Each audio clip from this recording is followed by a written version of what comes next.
Hi, എന്റെ പേര് അമ്മു. ഇന്ന് ഞാൻ നിങ്ങൾക്ക് ഒരു വലിയ കൂട്ടുകാരനെ പരിചയപ്പെടുത്താം. ഇത് ആനയാണ്.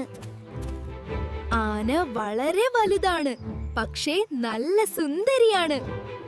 ആനയ്ക്ക് നീളം കൂടിയ തുമ്പിക്കൈയുണ്ട്, വലിയ വലിയ ചെവികളുമുണ്ട്. അതുകൊണ്ട് ആന നല്ല ശക്തിയുള്ളതാണ്.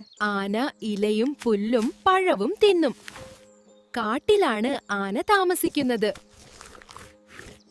ആന നമ്മളുടെ നല്ല കൂട്ടുകാരനാണ്. നമ്മൾ മൃഗങ്ങളെ സ്നേഹിക്കണം. Bye bye. ഹായ് കൂട്ടുകാരെ, ഞാൻ നിങ്ങളെ എന്റെ ഒരു വലിയ കൂട്ടുകാരനെ പരിചയപ്പെടുത്താം. ഇവന്റെ ശരീരം മഞ്ഞ നിറമാണ്. ഇതിലുണ്ടല്ലോ ബ്രൗൺ പുള്ളികളുണ്ട്. ജിറാഫിന് എല്ലാവരിലും നീളം കൂടിയ കഴുത്താണ്. അതുകൊണ്ട് ഉയരത്തിലുള്ള ഇലകൾ എളുപ്പം തിന്നാം.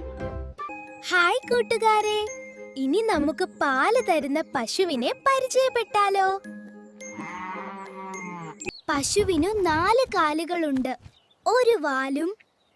പുല്ലാണ് പശുവിന്റെ പ്രധാന ഭക്ഷണം. പശു നമ്മൾക്ക് പാൽ തരുന്നു. പാൽ കുടിച്ചാൽ ഞാൻ വലിയതാകും, എനിക്ക് ശക്തിയുണ്ടാകും. പശുവിന്റെ വളം ചെടികൾക്ക് ഭക്ഷണമാണ്. അതുകൊണ്ട് നല്ല പച്ചക്കറികൾ നമുക്ക് കഴിക്കാൻ കിട്ടും. പശു വളരെ സുന്ദരിയാണ്. അവൾ ആരെയും കടിക്കില്ല. എനിക്ക് പശുവിനെ ഇഷ്ടമാണ്. ഹായ്, എന്റെ വീട്ടിലെ കോഴിക്കുഞ്ഞുങ്ങളെ പരിചയപ്പെട്ടാലോ? കോഴി വളർത്തിയാൽ നമുക്ക് മുട്ട കിട്ടും. മുട്ട കഴിച്ചാൽ ഞാൻ സ്ട്രോങ് ആകും. മുട്ട വിറ്റാൽ പൈസ കിട്ടും.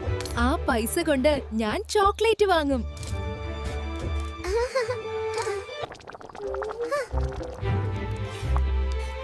പിന്നെ വീട്ടിൽ വിരുന്നുകാര് വരുമ്പോ ഇടയ്ക്ക് അമ്മ കോഴിക്കറി വെക്കും.